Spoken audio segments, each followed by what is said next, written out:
ॐ अज्ञानतिमिरन्धस्य ज्ञानाञ्जनशलाकया चक्षुरुन्मिलितं येन तस्मै श्रीगुरवे नमः।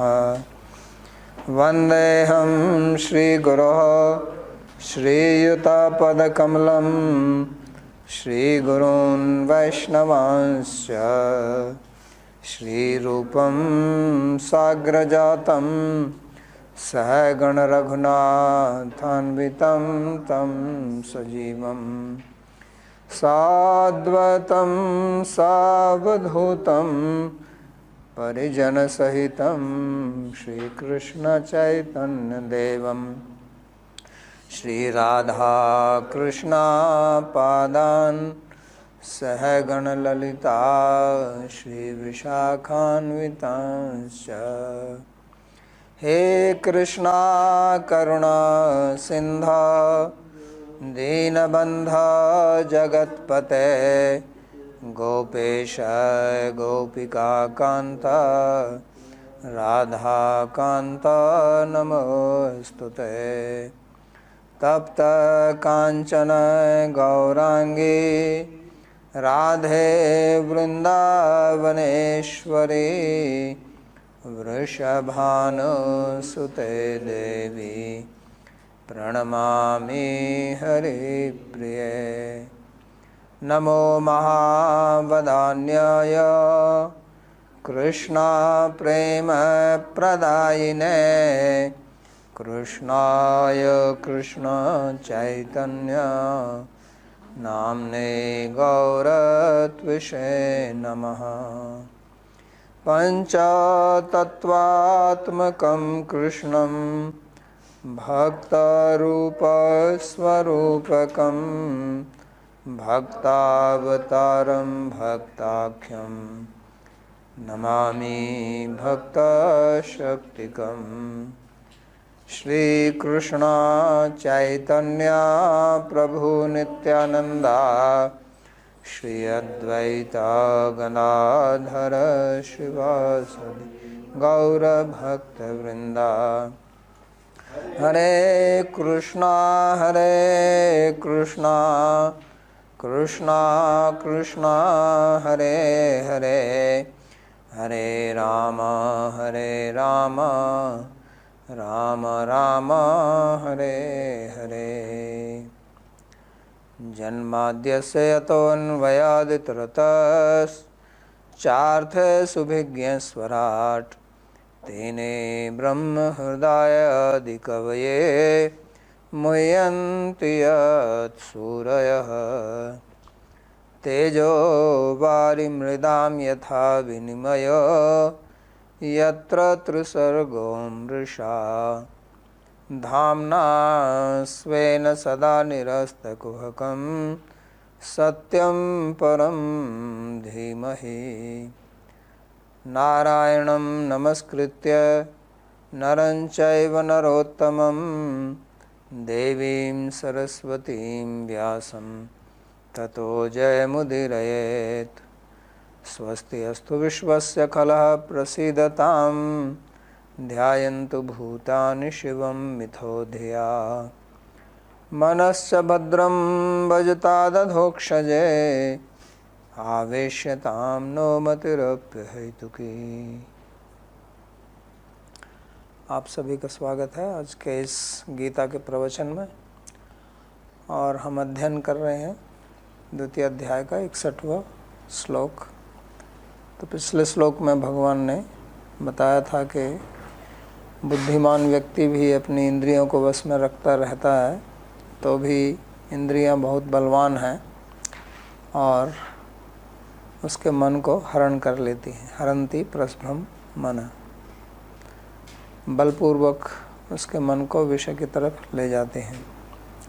तो इस श्लोक में वो बताते हैं कि इसलिए उसका क्या समाधान क्या है, क्या करना चाहिए। एक तो किसी रोगी के रोग का डायग्नोसिस करना, निदान करना कि इसका क्या रोग है, ये तो पहला कदम है। और दूसरा है उसका फिर निवारण क्या कैसे करना है। तो भगवान ने पहले इसको बताया कि रोग ये है कि हमारी इंद्रियां बलवान है, इंद्रियाणी प्रमाथिनी, और वो मन को हरण कर लेती हैं। तो यहाँ उसका निवारण बताते हैं कि एक साधक को क्या करना चाहिए। तो इसमें बोलते हैं तानि सर्वाणि संयम्य युक्त आसीत मत्परः वशे ही यस्य इंद्रियाणि तस्य प्रज्ञा प्रतिष्ठिता। तो कहते हैं जो योगी मेरे साथ भक्ति में युक्त है और जो केवल मेरा परायण है, उसे अपनी सभी इंद्रियों को संयमित करके बैठना चाहिए। जिसकी इंद्रिय वश में है वह अवश्य ही स्थिर बुद्धि वाला है। तो तानी माने वो, तो तानी का मतलब यहाँ इंद्रियाणी से है, जो पिछले श्लोक में कहा इंद्रियाणी प्रमाथिनी। तो उन इंद्रियों को संयम कीजिए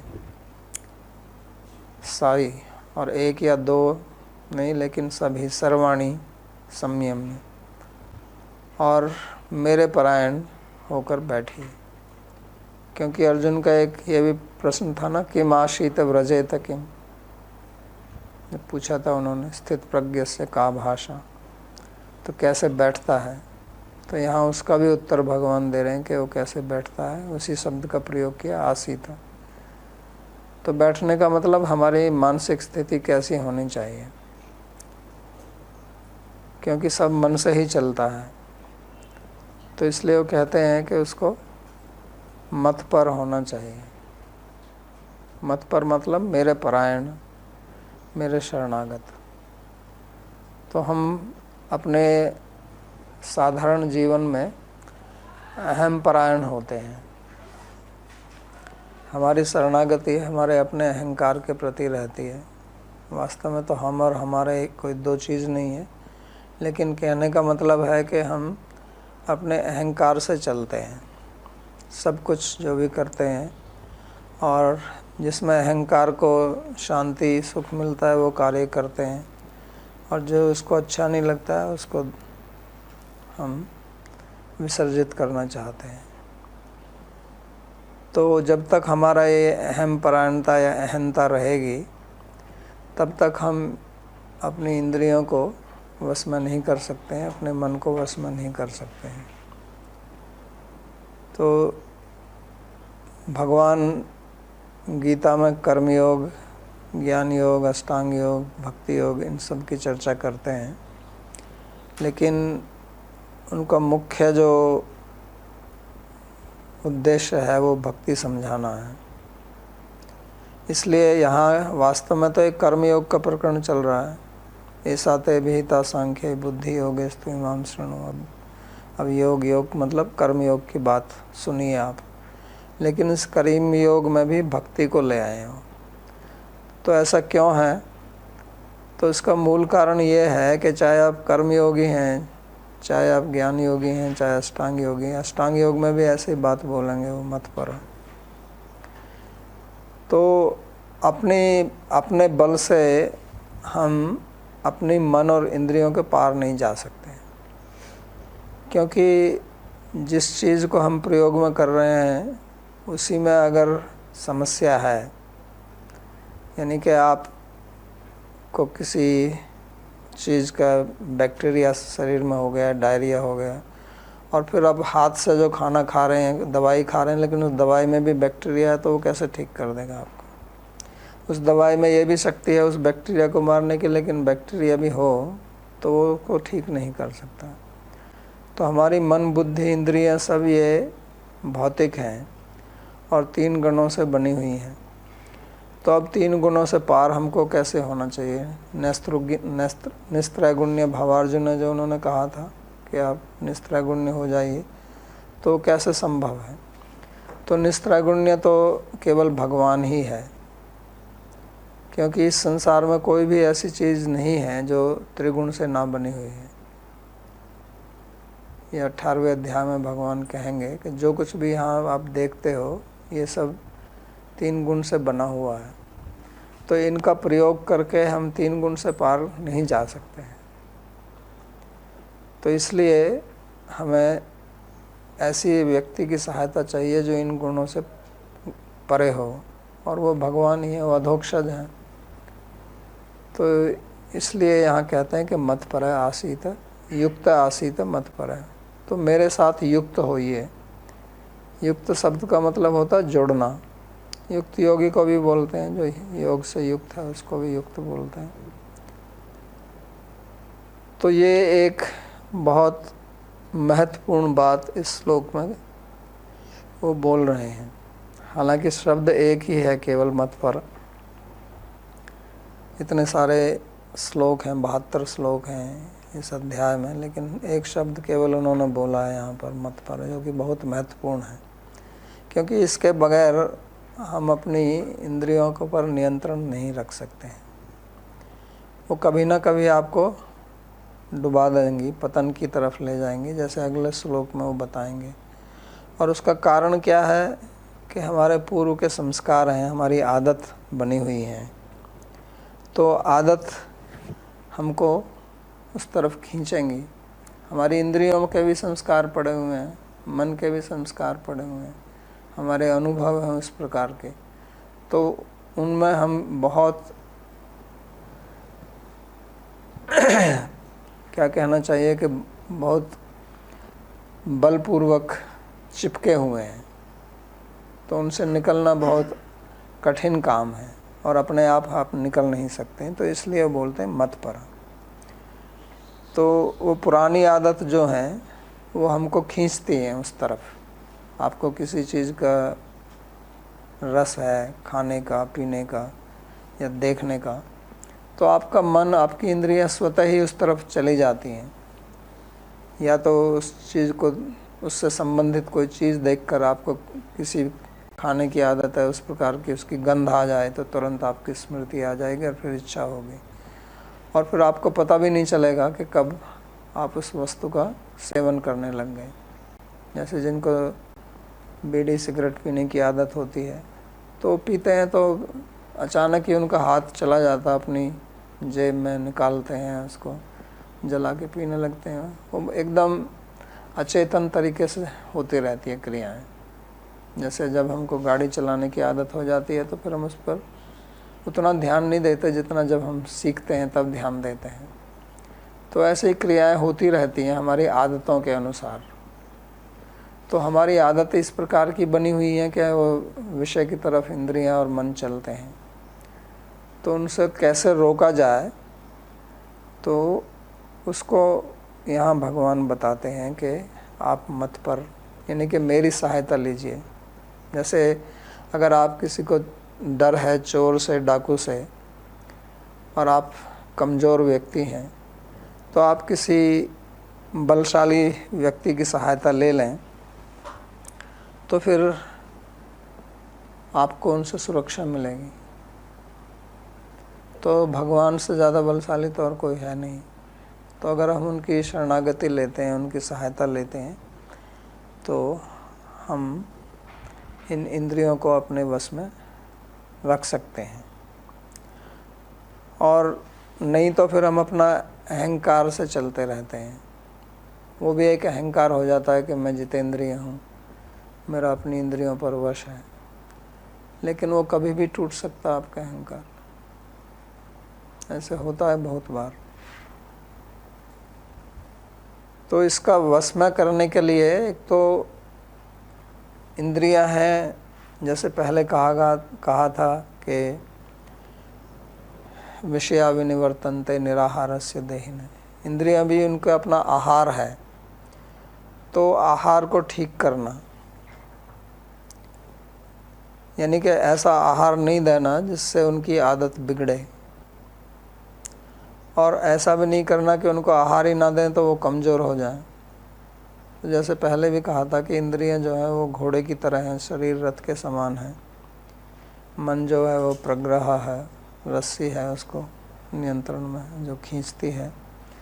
तो उन घोड़ों को ऐसा खाना देना है कि वो घोड़े जो हैं हमारे नियंत्रण में रहें। तो उसके लिए आपको देखना है कि ये जो विषय का मैं सेवन कर रहा हूँ, चाहे वो भोजन है, चाहे आप देख रहे हैं, चाहे सुन रहे हैं, या चाहे सूंघ रहे हैं, तो वे मेरे उद्देश्य के अनुकूल है या नहीं है। ये बहुत महत्वपूर्ण चीज़ है। क्योंकि एक तो हमारे पुराने संस्कार पड़े हुए हैं, तो हमें उन संस्कारों से मुक्त होना है जो गलत संस्कार पड़े हुए हैं, और दूसरा हमको अच्छे संस्कार डालने हैं। तो वो इसी से होते हैं कि हम अपनी इंद्रियों को कहाँ पर युक्त करते हैं और कहाँ से उनको हटाते हैं। तो उसके लिए भगवान ये फार्मूला, ये मंत्र हमको बता रहे हैं कि युक्त आसीत मत्परः। तो हमें अपने आप को भगवान में जोड़ना है, उनकी स्मृति रखनी है, अपनी इंद्रियों से जो भी क्रियाएं करनी है तो उनको देखना है कि ये भगवान के लिए हो। आप कर्म करते हैं, अपने ऑफिस में जाते हैं, तो वहाँ भी ये सोच के जाएं कि मैं भगवान के लिए कर रहा हूँ, अपने आप को भगवान का मानें। क्योंकि हमारी जितनी भी शक्तियाँ हैं, चाहे वो मानसिक शक्ति है, चाहे वाचिक शक्ति है, चाहे शारीरिक शक्ति है, वो वास्तव में तो भगवान की दी हुई हैं। तो अगर भगवान की दी हुई है तो भगवान के लिए उनका प्रयोग होना चाहिए ना, नहीं तो फिर हम चोर हो जाएंगे। चोर उसको बोलते हैं जो किसी दूसरे की वस्तु को अपने लिए उपयोग में लाता है, उसी को चोर बोलते हैं ना। तो दत्तई दत्तानी, जिन्होंने उन्होंने दिए हुई हैं, यो भुंगते स्तेन एव सः, तो जिसका भोजन या उसका उपयोग करता है तो चोर ही है। तो हमारी शक्ति जितनी भी हैं वो सब भगवान से ही दी हुई हैं। हमारा शरीर भी उन्हीं के तत्वों से बना हुआ है, भगवान ने ये सब तत्व दिए ना। भूमिरापो अनलो वायु खम्मनो बुद्धिरेव च अहंकारिति में भिन्ना प्रकृति राष्ट्रधा। भगवान कहते हैं कि मेरी 8 प्रकार की मेरी प्रकृति है, मेरी है, ये स्वयं ही कह रहे हैं वो। चाहे वो पृथ्वी है, चाहे जल है, चाहे वायु है, और अहंकार भी उन्हीं का है, उन्हीं का दिया हुआ है। तो उन्हीं का दिया हुआ है तो इसलिए हमको उन्हीं की सेवा में इसको लगाना है। और जब हम इसको उनकी सेवा में नहीं लगाते हैं तो फिर उसका कर्म बनता है, फिर हम उसको उसका कर्मफल भोगना पड़ता है। इसलिए आगे 18वें अध्याय में कहेंगे वो इस बात को कि जिसकी ये यस्य नाहंकृतो भावो बुद्धि यस्य न लिप्यते, जिसका ये अहंकार का भाव नहीं है कि मैं इसका करता हूँ, तो वो फिर उस कर्म में लिप्त नहीं होता है, वो मुक्त ही रहता है। तो ये एक बहुत महत्वपूर्ण बात भगवान ने यहाँ की है। जैसा मैंने कहा कि शब्द तो एक ही प्रयोग किया उन्होंने, मत्परः, लेकिन इसका अर्थ बहुत गहरा है और ये हमारे जीवन में एक बहुत बड़ी क्रांति ला सकता है अगर हम इसको समझ लें तो। और कोई कठिन नहीं है इसको समझना, क्योंकि ये वास्तविकता तो यही है कि जो कुछ भी है सब भगवान का ही दिया हुआ है। हम जब पैदा हुए थे तो कुछ लाए नहीं थे और जाएंगे तो कुछ लेके नहीं जाएंगे, ये तो ध्रुव सत्य है और सबको पता है। और ये भी नहीं कह सकते कि हमारे माँ बाप का है, क्योंकि वो भी हमारी तरह ही आए थे। जैसे हम पैदा हुए ऐसे वो भी पैदा हुए, तो कुछ लाए थोड़े ही थे अपने साथ में। तो आप पीछे पीछे कहीं भी चले जाइए, अगर आप ये भी कहते हैं कि ये भूमि ये घर हमारे माँ बाप का है, तो उनसे पहले किसका था? ये पृथ्वी किसकी है? ये किसने बनाई? तो कोई वास्तव में इसको अपनी नहीं कह सकता है भगवान को छोड़कर, और भगवान ही स्वयं कहते हैं इस बात को। कोई कह सकता है कि भाई अगर हम नहीं कह सकते तो भगवान भी नहीं कह सकते? नहीं, भगवान तो कह रहे हैं इस बात को कि ये मेरी है और मैंने ही बनाई है। अब उसमें आप विश्वास करें या ना करें, विश्वास नहीं करेंगे तो आप घाटे में रहेंगे, क्योंकि फिर आप अपनी इंद्रियों से संग्राम करते रहेंगे, उससे लड़ते रहेंगे, और उससे फिर आप कभी मुक्त नहीं हो सकते। और अगर आप इस बात को समझ लेते हैं और समझकर उस पर आचरण करते हैं तो आप आनंद में रहेंगे।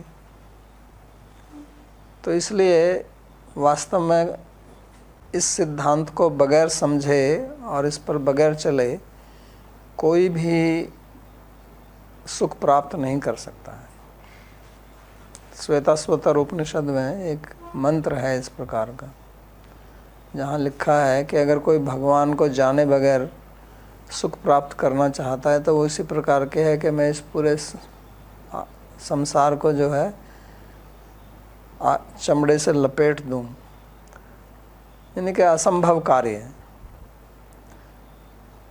तो एक उदाहरण दिया उन्होंने कि अगर आप ऐसा कर सकते हैं तो आप सुखी रह सकते हैं, तो ऐसा तो कोई कर नहीं सकता है, तो इसलिए कोई सुखी रह नहीं सकता है। इसलिए भगवान गीता में कहते हैं कि ज्ञात्वा माम शांतिम रिच्छति, कि मुझे जानकर ही व्यक्ति शांति को प्राप्त होता है, क्योंकि वो स्वयं आनंद स्वरूप, सुख स्वरूप, शांति स्वरूप है।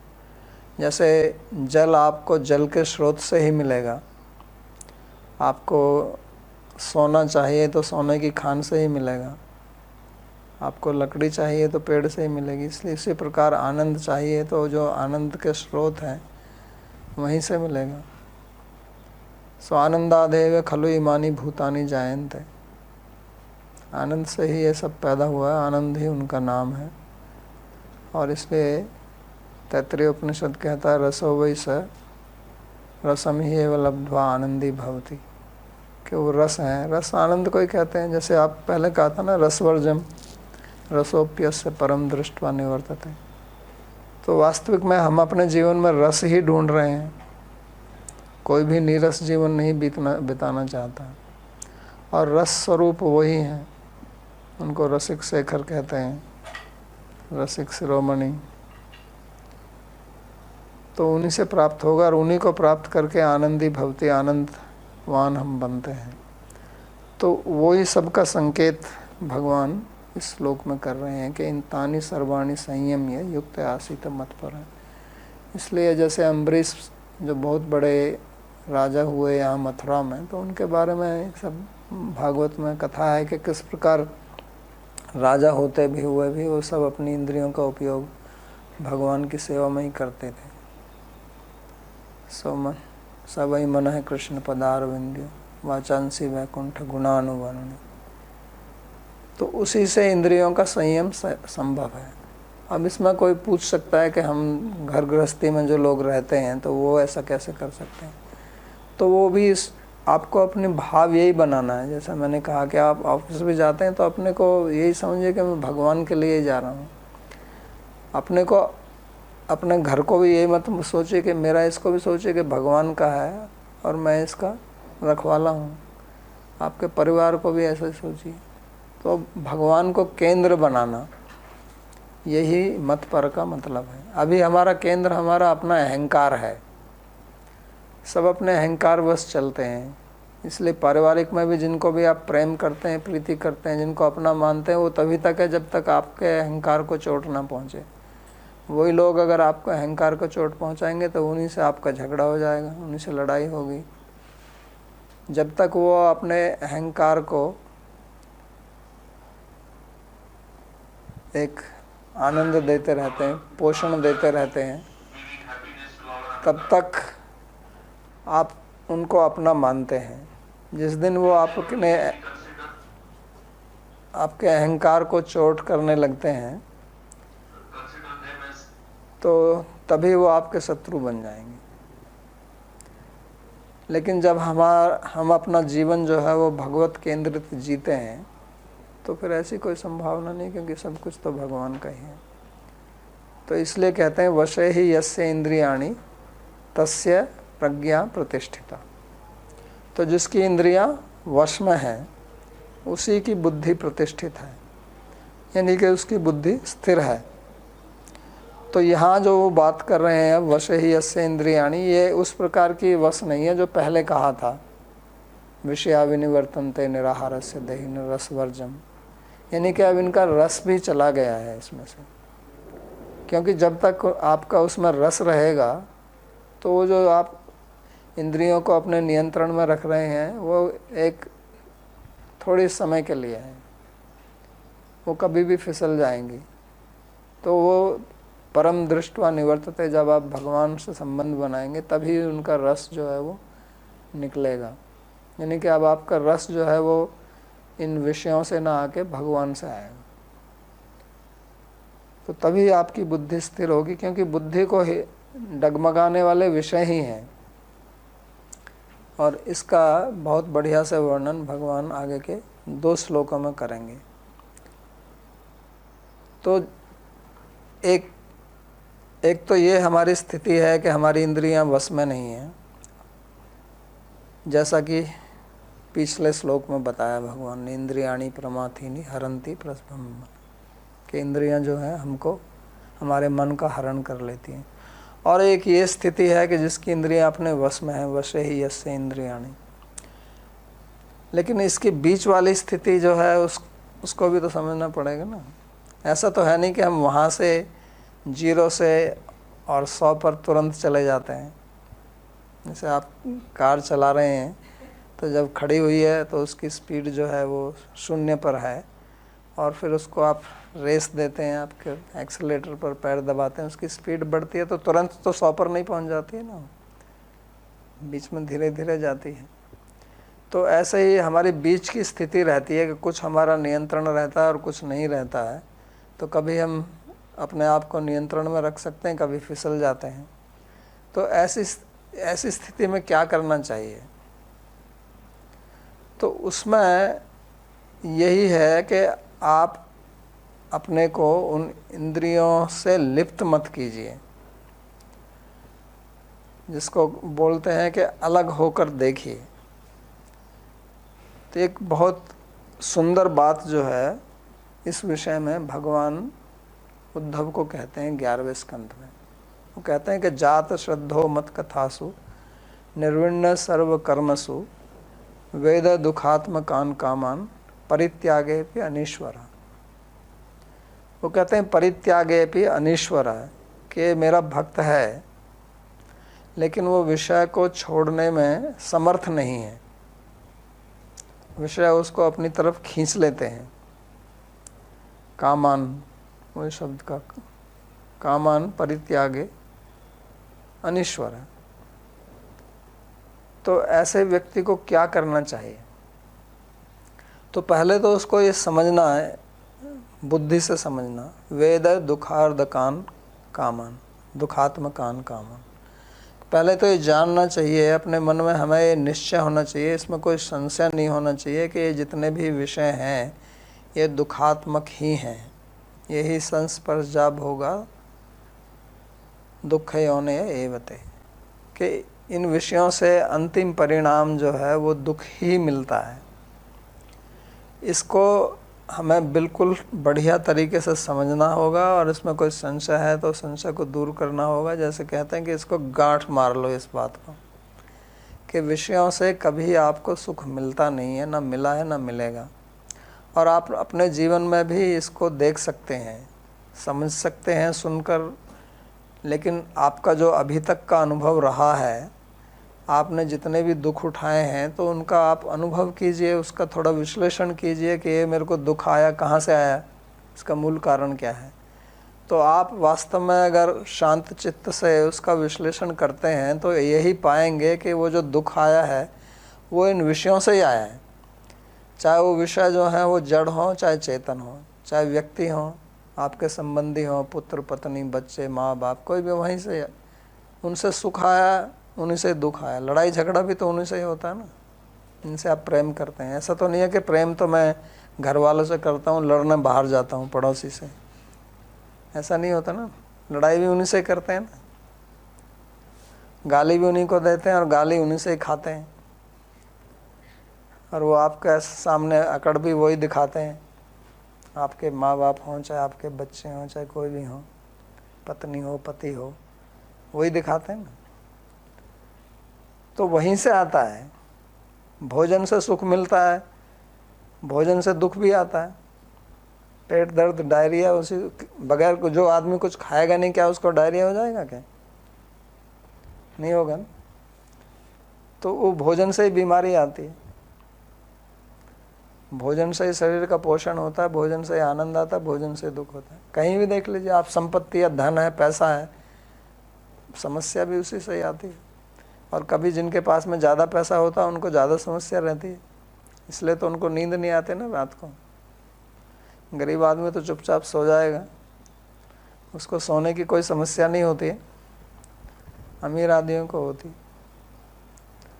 तो अमीर जो है वो अमीर पने से दुख उठाते हैं, गरीब गरीब पने से दुख उठाता है, दुख दोनों उठाते हैं।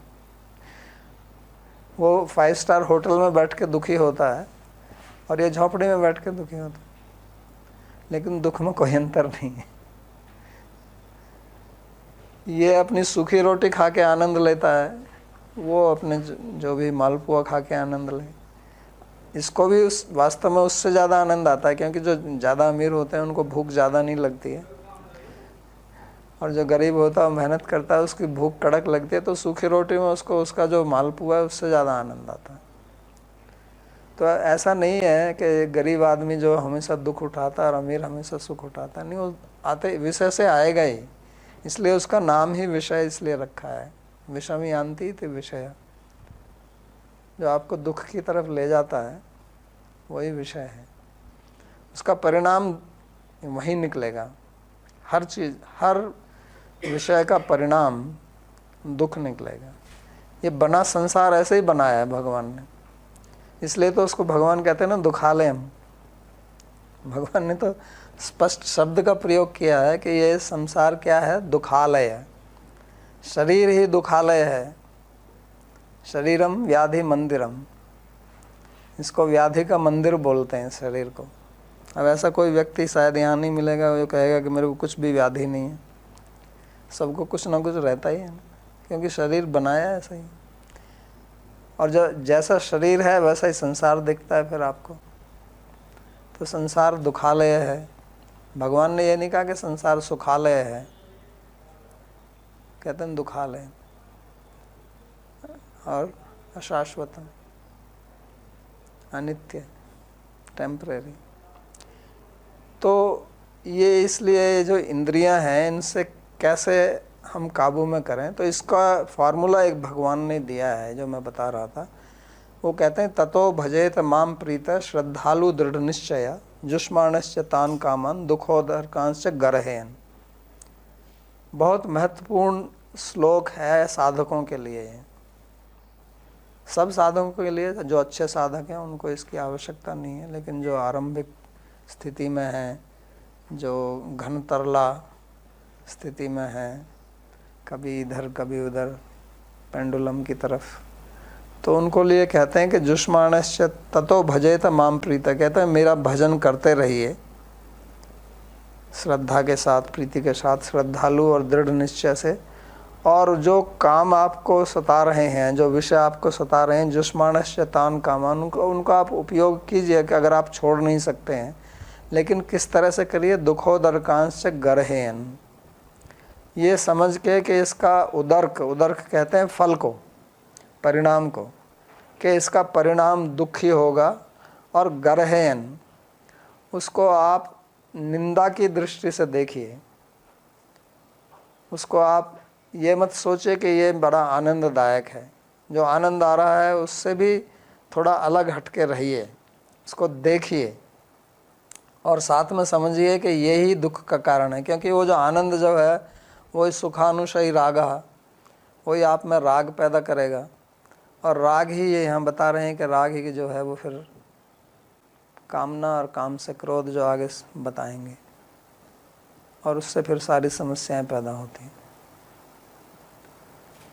तो ये इस तरह से काम करना है कि विषय को अगर आप छोड़ नहीं सकते हैं तो उसका जब आप सेवन करें तो उसमें डूब के मत सेवन कीजिए, उससे अलग रह के। और उसके लिए आपको अपनी चेतना, अपनी जागरूकता बनानी पड़ेगी, अवेयरनेस।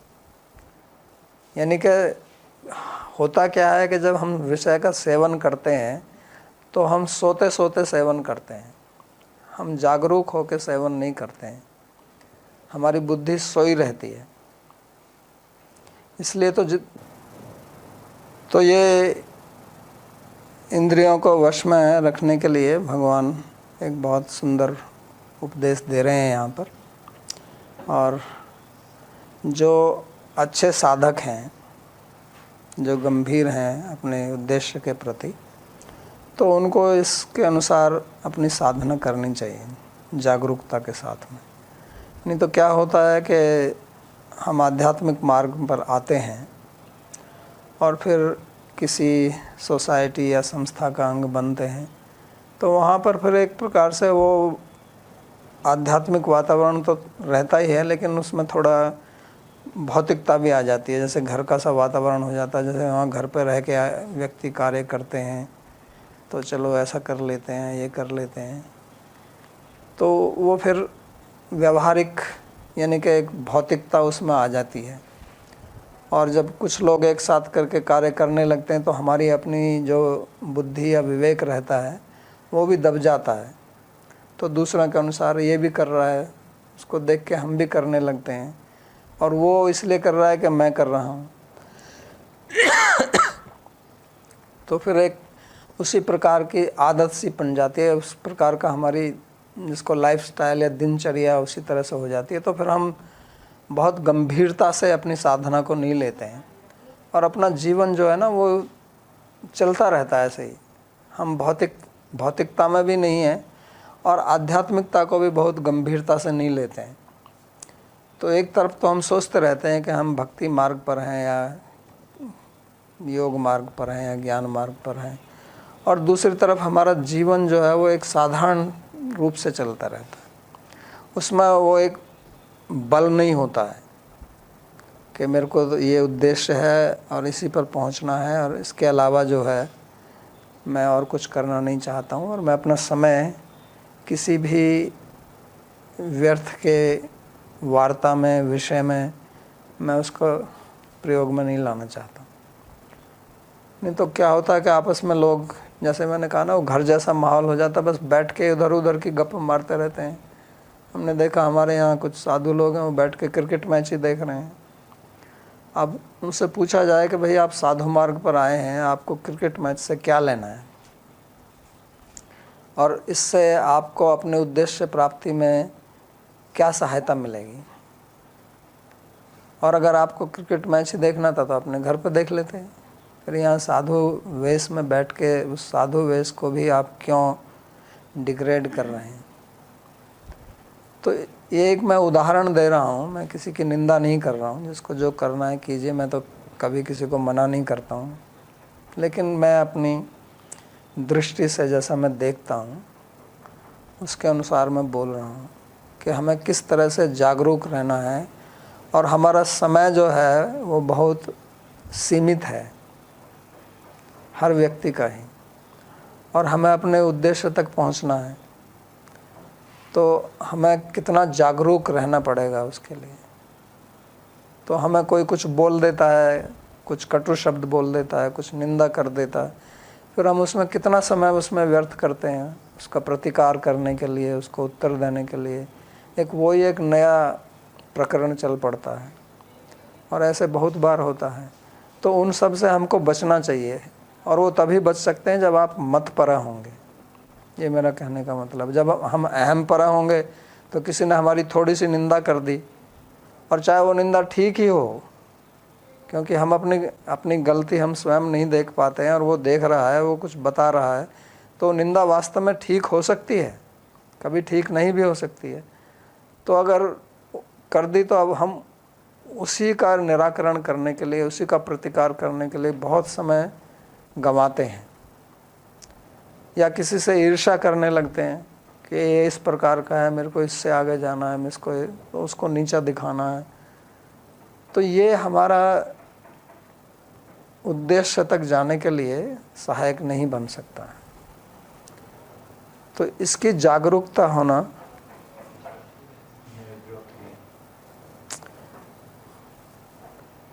और दूसरा क्या होता है, वो ये होता है कि हम कुछ नियम ले लेते हैं और उन नियम का हम पालन करते रहते हैं ठीक से ही, लेकिन वहाँ भी जागरूकता नहीं रहती है। बस नियम का पालन हो गया, और बात ख़त्म हो गई।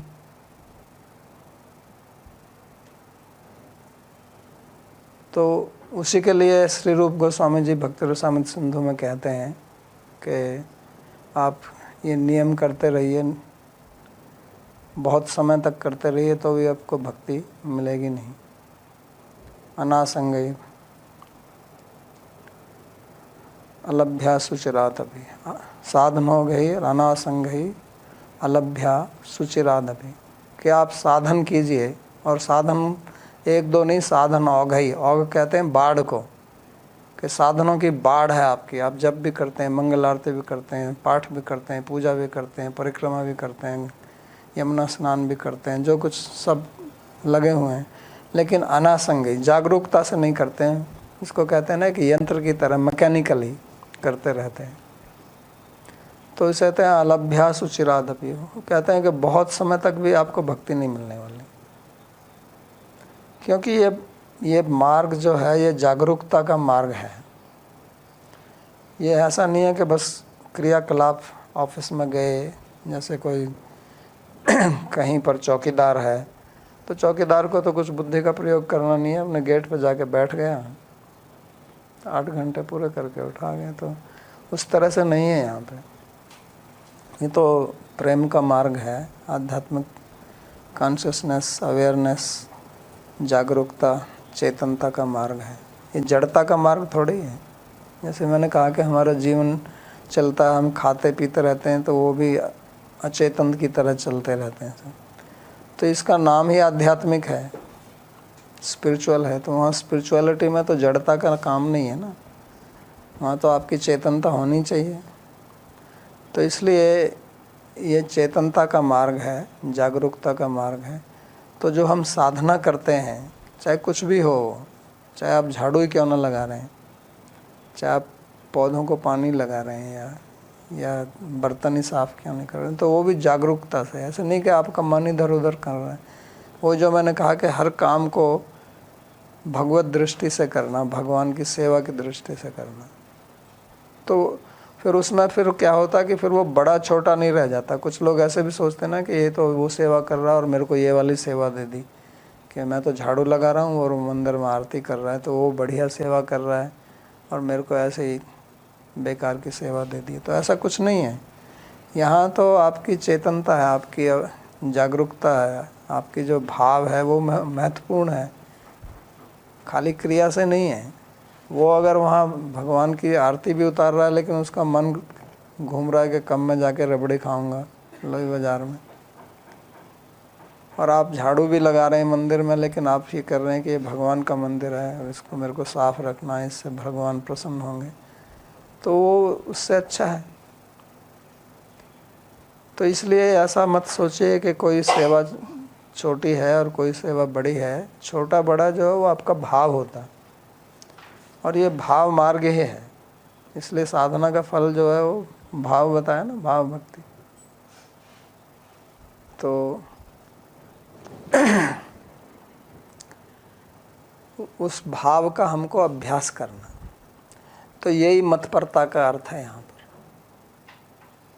जब आप उसमें दृढ़ हो जाएंगे तब आपको अभ्यास करने की ज़रूरत नहीं है, और जब आप दृढ़ नहीं हैं तब आपको उसका अभ्यास करना पड़ेगा।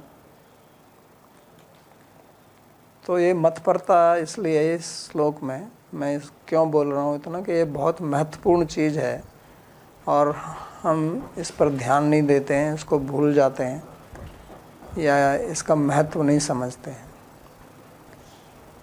तो इस श्लोक का जो मुख्य ध्येय है, अर्थ है, वो यही है कि हम जो भी कार्य करें, चाहे आप कर्म योग के हैं, चाहे ज्ञान योग के हैं, और भक्ति योग को तो खैर कहना ही क्या है, भक्ति योगी को तो करना ही है ये। और भक्ति योग को ही भगवान बार बार बोलेंगे हर योग में। और 6ठे अध्याय में जहाँ उन्होंने राजयोग का वर्णन किया है, वहाँ कहेंगे इस बात को, योगी नाम अपि सर्वेशाम मद्गते नंतरात्मना श्रद्धावान भजते यो माम सच में युक्त तमा मतः। वो कहते हैं ये मेरा मत है कि वो ही युक्ततम है, वही सर्वश्रेष्ठ योगी है जो मेरा भजन या भक्ति कर रहा है। श्रद्धावान भजते यो माम। तो इससे भगवान बहुत प्रसन्न होते हैं और ऐसा व्यक्ति बहुत जल्दी जो है आध्यात्मिक मार्ग पर अग्रसर होता है, क्योंकि उसको भगवान की कृपा प्राप्त होती है, भगवान का बल प्राप्त होता है। और इसमें जो सबसे बड़ी समस्या, सबसे बड़ा जो रोड़ा अवरोध आता है वो हमारे अहंकार का ही आता है। अहंकार के कारण ही अपराध होते हैं, और अपराध जो है वो ही भक्ति मार्ग में सबसे बड़ा अवरोध है। तो उस अहंकार को आपको भगवान के चरणों में समर्पित करना, ये मत पर है। तो ये हमेशा ध्यान रखिए, ये जागरूकता रखिए कि मैं जो कार्य कर रहा हूँ, चाहे आप भगवान की सेवा ही कर रहे हैं, वो अहम पर होके कर रहे हैं कि मत पर होके कर रहे हैं। क्योंकि यहीं से भेद हो जाता है कि वास्तव में वो क्रिया वास्तव में भक्ति है कि ऐसे ही एक क्रिया है।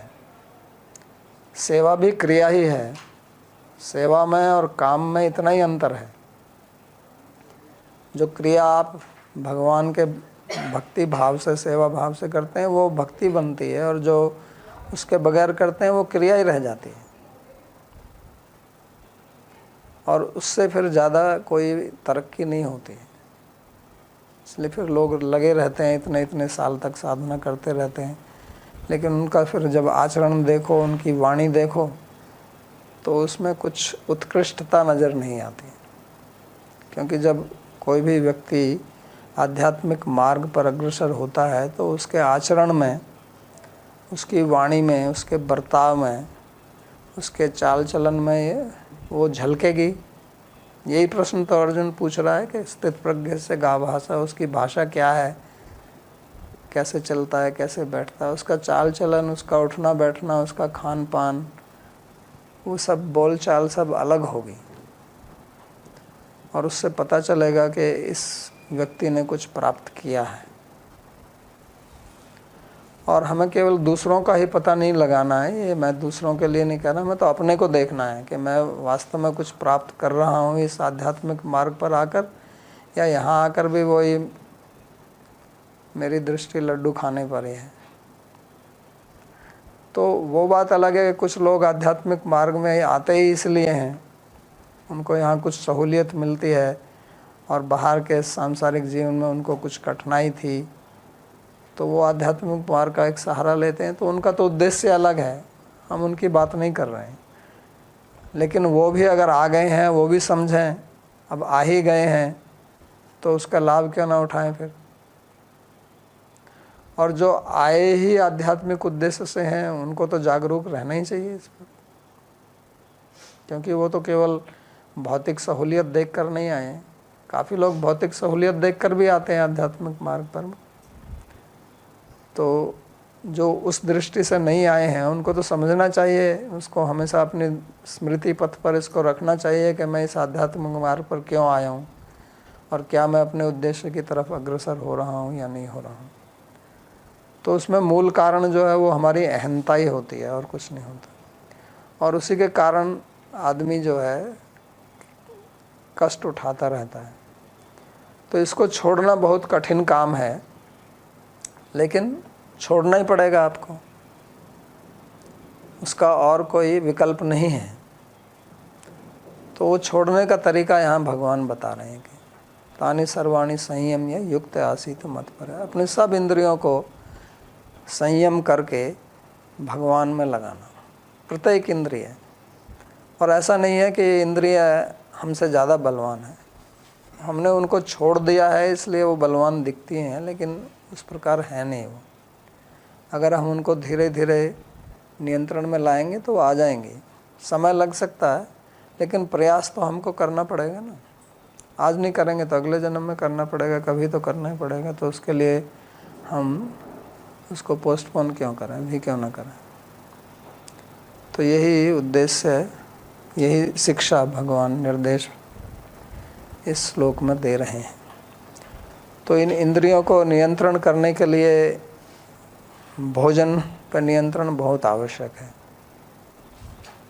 अतीव महत्वपूर्ण है। शरीर के पोषण के लिए भी और आध्यात्मिक मार्ग पर बढ़ने के लिए भी। तो उसमें चरक संहिता का एक श्लोक है, वो कहता है कि हितम भुंज्यात मितम भुंज्यात न भुंज्यात अमितम हितम अनमितम हितम इष्टम च भुंजियात एष धर्म सनातन। बहुत महत्वपूर्ण श्लोक है, साधारण है। वो पहले तो कहता है कि हितम भुंजियात, कि आप जो भोजन करो, वास्तव में वो भोजन के लिए ही नहीं है, कोई भी इंद्रिय सब इंद्रियों पर लागू होता है, लेकिन भोजन के लिए विशेष तौर से तो कहते हैं हितम भुंजियात। पहले तो भोजन ऐसा करना जो हमारे लिए हितकारी है, केवल इसलिए नहीं कि वो अच्छा स्वाद है इसमें, लेकिन ये मेरा शरीर और मन का ठीक से पोषण करे। और फिर कहते हैं मितम भुंज्यात, और फिर उसको सीमित खाना है, जितनी आवश्यकता शरीर को है उतना ही लेना, ज़्यादा भी नहीं लेना, कम भी नहीं लेना। भगवान भी कहते हैं इसको युक्ताहार विहारस, नात्यश्नतस्तु योगोस्ति न च एकांतम अनश्नत। ना तो जो बहुत ज़्यादा खाता है, ना जो बहुत कम खाता है, दोनों के लिए कहते हैं योगी नहीं हो सकता। तो वही बात यहाँ कही है कि हितम भुंज्यात मितम भुंज्यात अन्ना भुंज्यात अमितम हितम। अगर वो हितकारी भोजन भी है तो उसको भी असीमित ना खाए, क्योंकि उसको भी अगर आप अपनी सामर्थ्य से ज़्यादा खा लेते हैं, जितना आप उसको पचा सकते हैं उससे ज़्यादा खा लेते हैं, तो वो हितकारी भी अहितकारी हो जाएगा, वही रोग पैदा करेगा। और हितम इष्टम से भुंज्यात, और आपको हितकारी भोजन कीजिए और ऐसा भोजन कीजिए जो आपको प्रिय भी लगता है। उसमें उसके लिए वो मना नहीं कर रहे हैं। तो ऐसा भी नहीं है, जैसे मैं एक आश्रम में गया था आज से करीब 35 वर्ष पहले, योग आश्रम में। तो वहाँ ये था कि भोजन बनाते थे, फिर जब खाओ तो उसको एक पात्र में डाल के मिला के खाओ। कहते हैं स्वाद नहीं लेना भोजन का। तो उसमें चाहे दाल हो, चावल हो, खीर हो, सब एक साथ मिलाओ और खाओ। तो फिर उसको अलग अलग पकाने की मेहनत क्यों करनी उसको पका भी एक साथ ही लो, पहले से ही मिला रहेगा। तो हमारे यहाँ भक्ति मार्ग में उसकी ऐसी कोई आवश्यकता नहीं है, इसलिए कहते हैं। और चरक भी बोल रहा है, वो तो भक्ति की दृष्टि से नहीं बोल रहा है, क्योंकि भोजन में संतुष्टि हुई होनी चाहिए। अगर भोजन से आप संतुष्ट नहीं होंगे तो फिर किसी और चीज़ में संतुष्टि ढूंढेंगे।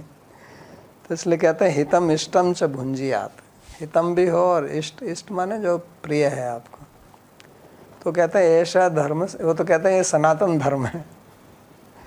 चरक जी कहते हैं कि ये सनातन धर्म है। तो आज के श्लोक पर इतनी ही वार्ता करनी थी। इंद्रियों के लिए बहुत अच्छा भगवान ने ये बोला है, बहुत अच्छी शिक्षा दी है। बहुत महत्वपूर्ण श्लोक है, देखने में बहुत आसान लगता है। तो किसी को कोई प्रश्न पूछना तो पूछ सकते हैं।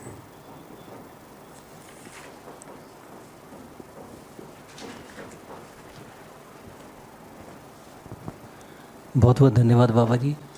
प्रश्न काफ़ी सारे हैं, तो मैं एकदम मिक्स ही करके आपसे पूछ रहा हूँ, क्योंकि टाइम बहुत ज़्यादा लग जाए।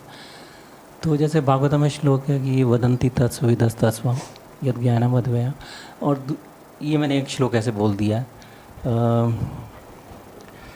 ज्ञान कर्म भक्ति, उसमें ध्यान भी, योग में ध्यान का भी आता है।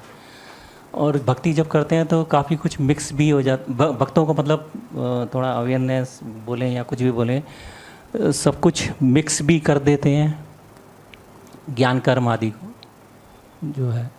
और हाँ, ये भक्ति रसम सिंधु का ज्ञान कर्म आदि अनावृतम भी आता है। तो जैसे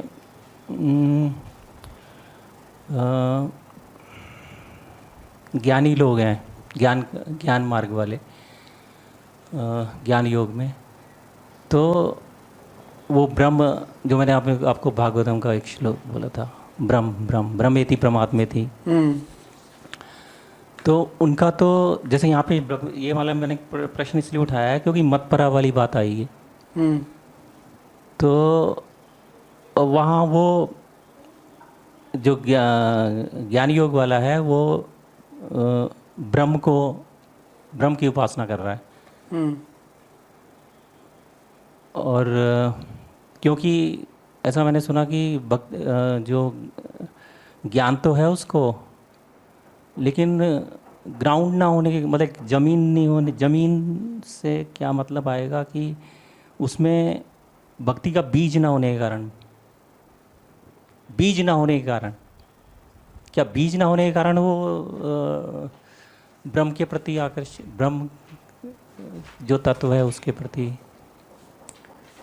ऐसा है कि आप इन विषय को जो है थोड़ा मिक्स कर रहे हैं आपस में, आप ठीक से समझ नहीं रहे हैं।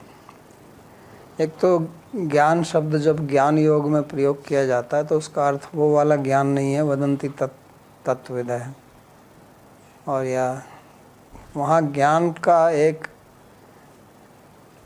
टेक्निकल मीनिंग है, लाक्षणिक, उसका एक लक्षण है। वहाँ ज्ञान का मतलब होता है कि ये समझना और ये जानना कि जो अंतिम तत्व है वो ब्रह्म है, निराकार निर्गुण, और हम उससे अभिन्न हैं। ऐसी जिसकी दृष्टि रहती है, जो ऐसा समझता है और फिर उसके लिए वो साधना करता है, उसको ज्ञान योग बोलते हैं।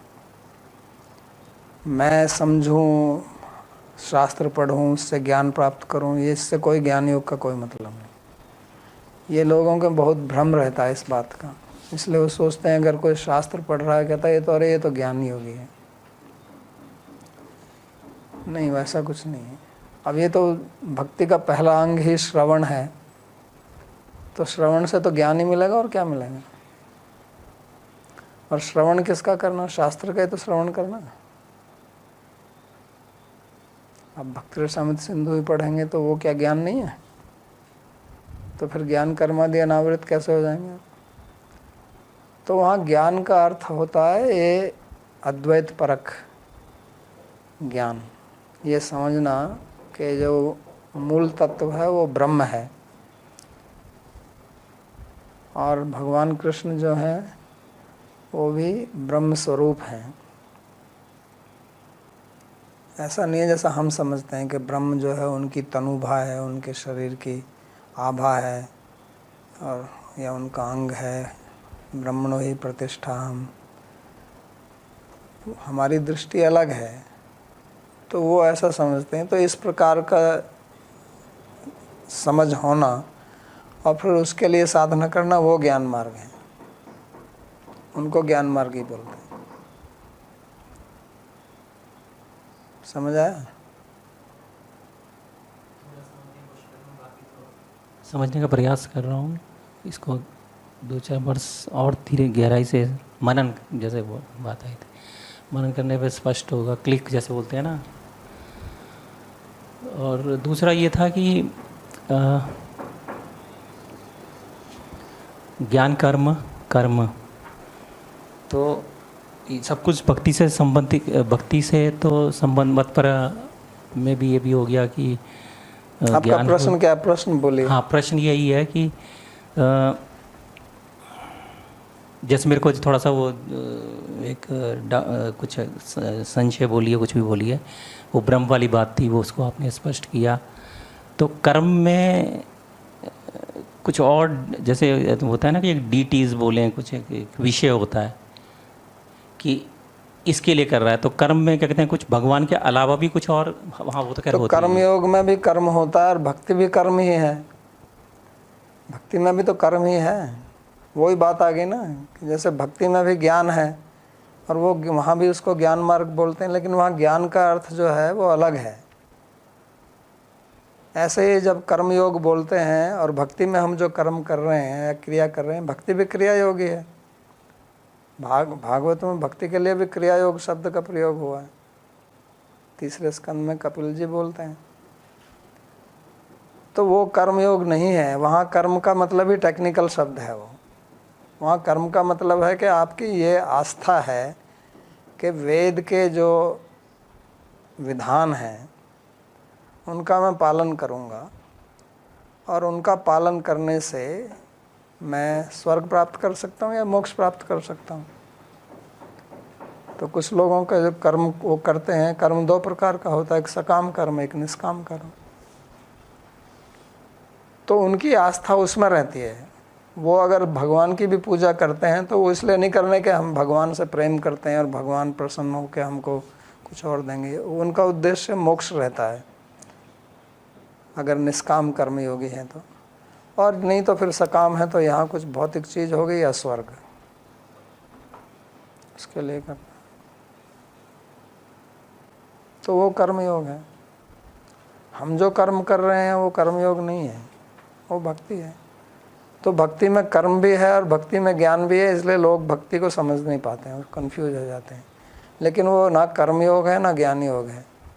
भक्ति में है क्या? कर्म और ज्ञान दोनों ही है ना, क्योंकि आप कर्म करेंगे तो उसके लिए ज्ञान चाहिए। वास्तव में तो तीनों ही जगह हैं। आप कर्मयोग करेंगे तो उसमें ज्ञान नहीं होगा क्या? और उसमें भी कुछ भक्ति दिखानी पड़ेगी आपको। आप श्राद्ध कर रहे हैं, कुछ कर रहे हैं, तो आपकी श्रद्धा तभी तो कर रहे हैं ना। और ज्ञान योग में भी कुछ तो क्रिया करनी पड़ेगी आपको। तो इनको समझना पड़ेगा, ये कर्म, भक्ति, ज्ञान, ये इनकी क्या क्या व्याख्या है।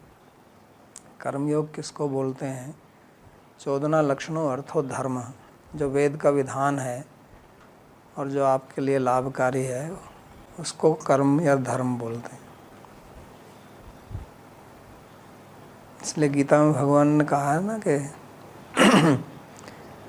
ज्ञात्वा कर्म विधानोक्तम कार्य कर्तुम इहर्हसि, कि कर्म का विधान जानकर आप कर्म करो यहाँ पर। और उसका विधान नहीं जान के काम करोगे तो यह शास्त्र विधि मुत्सृज्य वर्तते काम कारते, अपने मन से चलोगे तो आपको कुछ मिलेगा नहीं। न से शांति मोवाप्नोति न सुखम न पराम गति, न सुख न शांति, मोक्ष तो बहुत दूर की बात है। तो इसलिए इनको समझना चाहिए, कर्मयोग क्या है, ज्ञान योग क्या है, भक्ति योग क्या है। नहीं तो हम ऐसे ही लगे रहते हैं, फिर कहते हैं कि ये कर्म का मिक्सचर हो गया, ये ज्ञान हो गया। आपका उद्देश्य है और आपकी भावना ठीक होनी चाहिए, उसी के अनुसार ये सब होता है। आजकल क्या है कि लोग ठीक से अध्ययन नहीं करते हैं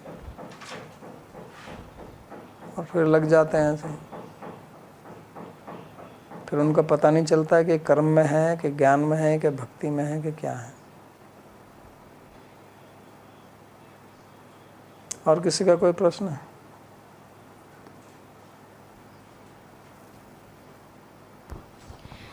नवदीप जी का प्रश्न है।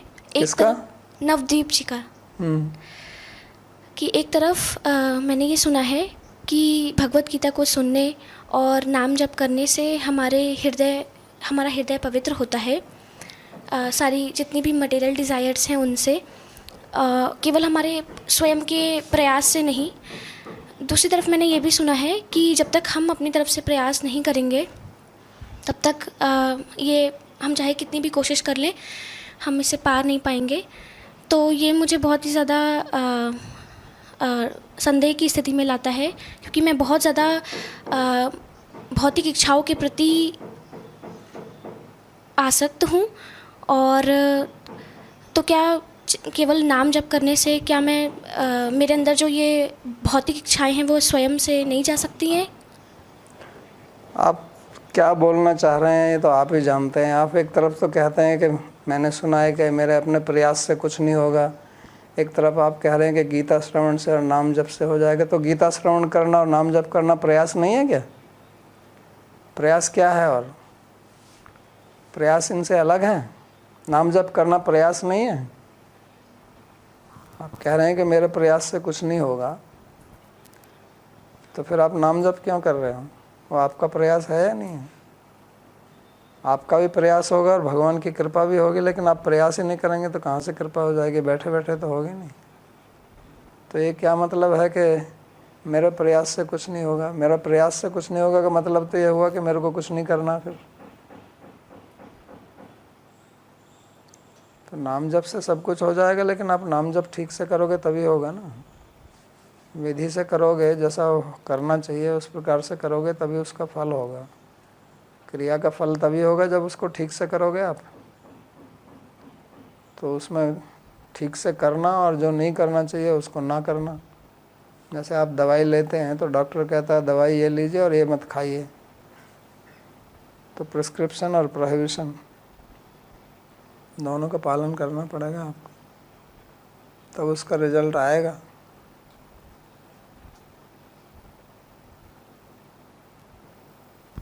ओके, तो पिछले पाठ में आपने परम दृष्टवा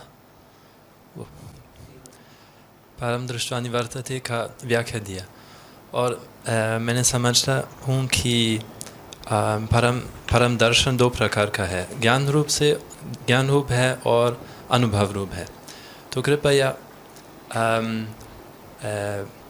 ब्रह्मचर्य का परमता का अधिक विस्तार से बताइए। कृपया अधिक विस्तार से बताइए ब्रह्मचर्य का परमता का आनंद कैसा है। मैं पूछ रहा हूँ क्योंकि मैं पूरी तस्वीर समझना चाहता हूँ, और साधारण लोग इस विषय पर कोई अनुभव नहीं है ना, तो इसलिए कुछ Can you say your question in English? Yes. And okay. Small. So, could you please give me a complete picture on what is the happiness or what is the greatness of brahmacharya? Because I'm asking you because most people don't have an experience of it, and they have only experience of the other side of the family life and relationships. So I would like to understand what is the other side of the picture.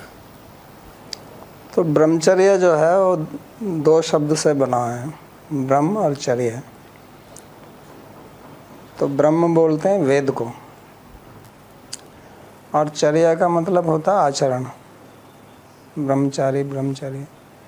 तो इस शब्द का अर्थ है कि ऐसा आचरण करना जिससे आप वेद में जो ज्ञान दिया हुआ है उसको अनुभव कर सकें, या वेद में जो विहित विधान है उसके अनुसार आचरण करना।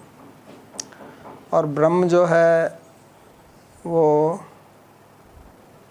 जो अंतिम तत्व वस्तु है उसको भी ब्रह्म बोलते हैं। तो ऐसा आचरण करना जिससे आप ब्रह्म प्राप्ति कर सकें। वेद को ब्रह्म भी इसलिए बोलते हैं कि वेद हमका ब्रह्मेति परमात्मेति भगवानिति शब्द थे, क्योंकि वो ब्रह्म का ज्ञान देते हैं, इस तत्व वस्तु का ज्ञान देते हैं, इसलिए वो ब्रह्म है। तो ब्रह्मचर्य का जो अर्थ सेलिबेसी करते हैं, यानी कि स्त्री संग या पुरुष संग ना करना, वो उसका एक अंग है वास्तव में, क्योंकि उसका पालन करना पड़ेगा आपको अगर आप वेद के अनुसार चलना चाहते हैं तो, या आप ब्रह्म प्राप्ति करना चाहते हैं तो उसका कारण यही है, जैसे भगवान यहाँ कह रहे हैं कि वशे ही यस्य इंद्रियाणि तस्य प्रज्ञा प्रतिष्ठिता, कि जिसकी इंद्रियां अपने वश में हैं उसी की बुद्धि प्रतिष्ठित होती है, यानी कि स्थिर रहती है। तो किसी भी कार्य में आपको सफलता प्राप्त करनी है तो आपकी बुद्धि स्थिर होनी चाहिए। आपकी अगर बुद्धि स्थिर नहीं होगी तो पहले तो आप किसी भी वस्तु का ठीक से ज्ञान प्राप्त नहीं कर सकेंगे। अगर आप किसी भौतिक विषय का भी ज्ञान प्राप्त करना चाहते हैं तो उस विषय में आपको बुद्धि स्थिर रखनी पड़ेगी। अगर आपका मन बुद्धि इधर उधर दौड़ रहा है तो वो आपकी ठीक से समझ नहीं आएगी। और फिर यहाँ आध्यात्मिक मार्ग में केवल समझने की बात नहीं है, उसका अनुभव करना है। और अनुभव होता है जब हम अपनी इंद्रियों को वश में करके उस विषय में लगाते हैं।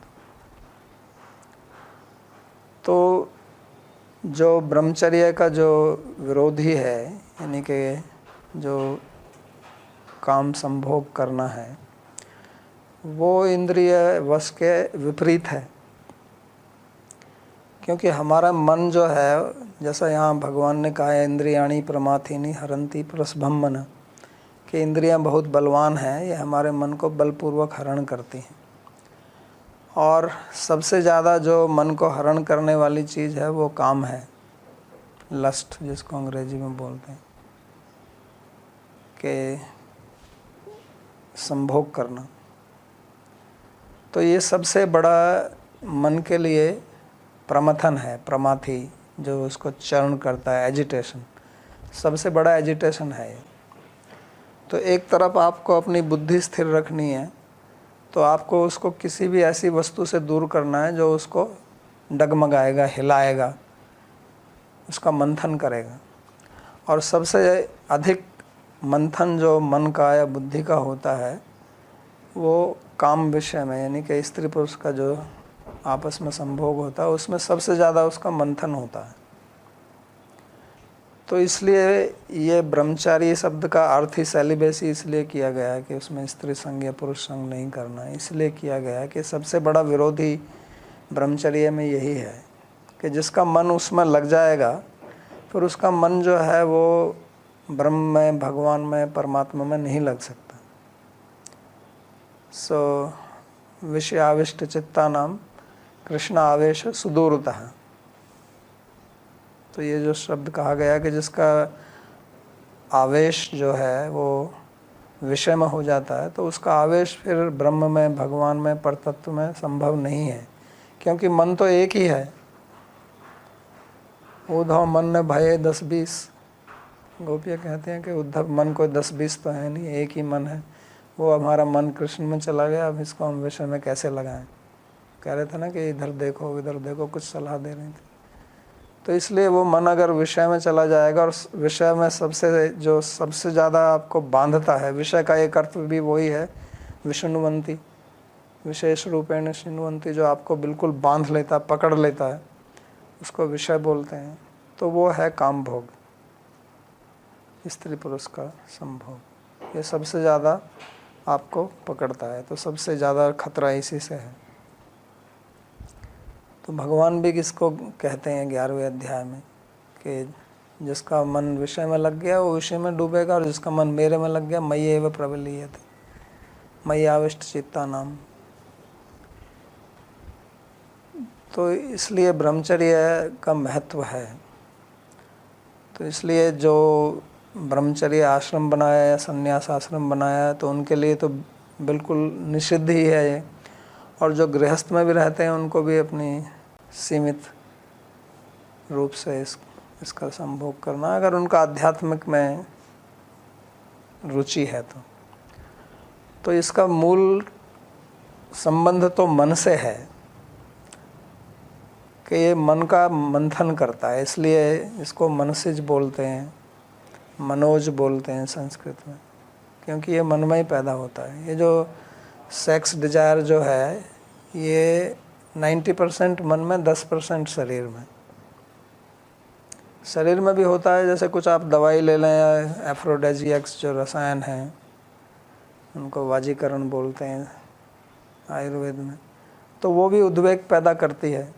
तो वो शरीर से, क्योंकि शरीर और मन का आपस में संबंध है, तो शरीर में जब वो उद्वेग होता है तो मन में भी होता है, और मन में होता है तो शरीर में होता है। लेकिन काम जो मुख्य रूप से जो है वो मन में रहता है। तो इसलिए मतपरा कहाँ यहाँ, युक्त आसीत मतपर, वो युक्त आसीत मतपर का मतलब अपने मन को मेरे में लगाना, मेरा मतपरायण होना मेरे, क्योंकि परायणता मन से ही होगी ना, पहले काली इंद्रिय से तो होगी नहीं। तो उसके लिए ब्रह्मचर्य की आवश्यकता पड़ती है, नहीं तो मतपरा कैसे होगा।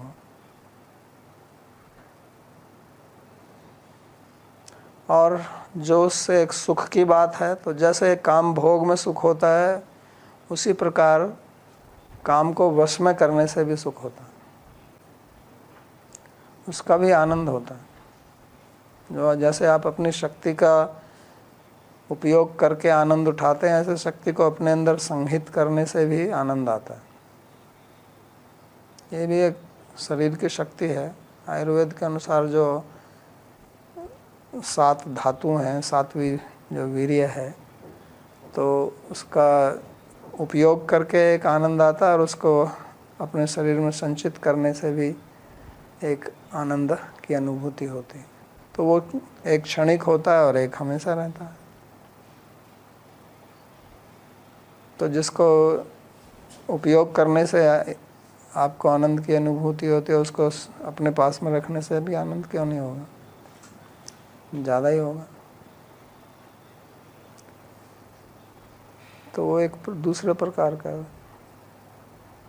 ये विषय का है, वो अंदर से आता है। ये 2 प्रकार के आनंद गीता में भगवान बताएंगे। एक विषय का, यही संस्पर्श जब होगा, और दूसरा जो अंदर से स ब्रह्म योग युक्तात्मा सुखम अक्षयम अश्नुते, वो अक्षय सुख है। ब्रह्म योग, ब्रह्म शब्द का ही प्रयोग किया वहाँ पर, वही ब्रह्म जो ब्रह्मचर्य में है।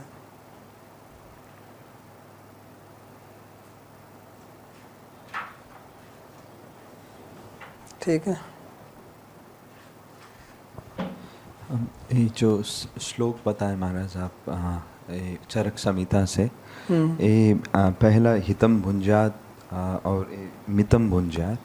मितम भुंजात ये आध्यात्मिक विषय वस्तुओं में भी लागू करना पड़ता है। जैसे कि हम आध्यात्मिक विषय वस्तु श्रवण करते हैं, अध्ययन करते हैं, उसमें भी कुछ सीमितता और कोई ऐसा करना आवश्यक है। हाँ, मतलब आपकी इंद्रिय की भी तो एक सीमा होती है ना।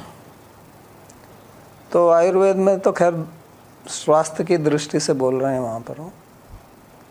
तो वो कहते हैं कि जो इंद्रियां होती हैं, इनका अति योग, हीन योग और अयोग के बहुत ज़्यादा उपयोग करना आप इंद्रियों का, तो उससे समस्या हो सकती है। उसमें भक्त लोग भी, जैसे कोई ज़्यादा जो बहुत अच्छे साधक हैं, बहुत जप करते हैं, तो उनको भी स्वास्थ्य के लेवल पे तो समस्या आती है ना। उनको भी कुछ ना कुछ डायबिटीज़ हो जाती है या पैरों में दर्द होता है, कुछ होता है। तो वो तो स्वास्थ्य की दृष्टि से बोल रहे हैं। ये तो अब भक्त को अपने आप देखना पड़ेगा, उसकी किस में रुचि है, कैसे देखना। चरक तो एक स्वास्थ्य के लिए बताता है। जो भी महत्वपूर्ण, वो भी महत्वपूर्ण है, क्योंकि शरीर ही तो हमारा साधन है। अब आप प्रसाद खा रहे हैं तो खावत खावत छुटई शरीरा, तब ही मिले सिया रघुवीरा। तो उसको ज़्यादा खा लोगे, भाई ये तो डिवाइन है, भगवान का स्वरूप है, तो उससे प्रॉब्लम तो आएगी नहीं आएगी। ठीक है, प्रार्थना के श्लोक बोलते हैं। सर्वोपनिषदो गावो दोग्धा गोपाल नंदनः पार्थो वत्सः सुधीर भोक्ता दुग्धम गीतामृतम महत्। एकम शास्त्रम देवकी पुत्र गीतम एको देवो देवकी पुत्र एव एको मंत्रस्तस्य नामानि यानि कर्माप्येकं तस्य देवस्य सेवा। कार्पण्यदोषोपहतः स्वभावः पृच्छामि त्वां धर्मसम्मूढचेताः। यच्छ्रेयः स्यात् निश्चितं ब्रूहि तन्मे शिष्यस्तेऽहं शाधि मां त्वां प्रपन्नम्। यत्र योगेश्वरः कृष्णो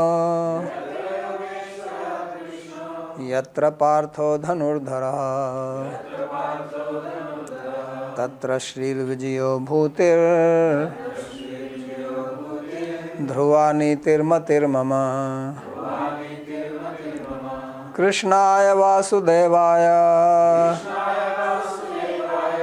देवकी नंदनाय च नंदगोपकुमाराय गोविन्दाय नमो नमः। नमः पंकजनाभाय नमः पंकजमालिने नमः पंकजनेत्राय नमस्ते पंकजांघ्रये। भवे भवे यथा भक्तिः पादयोस्तव जायते तथा कुरुष्व देवेश नाथस्त्वं नो यतः प्रभो। नाम संकीर्तनं यस्य सर्वपापप्रणाशनं प्रणामो दुःखशमनस्तं नमामि हरिं परम्। हरि ओम तत्सत्।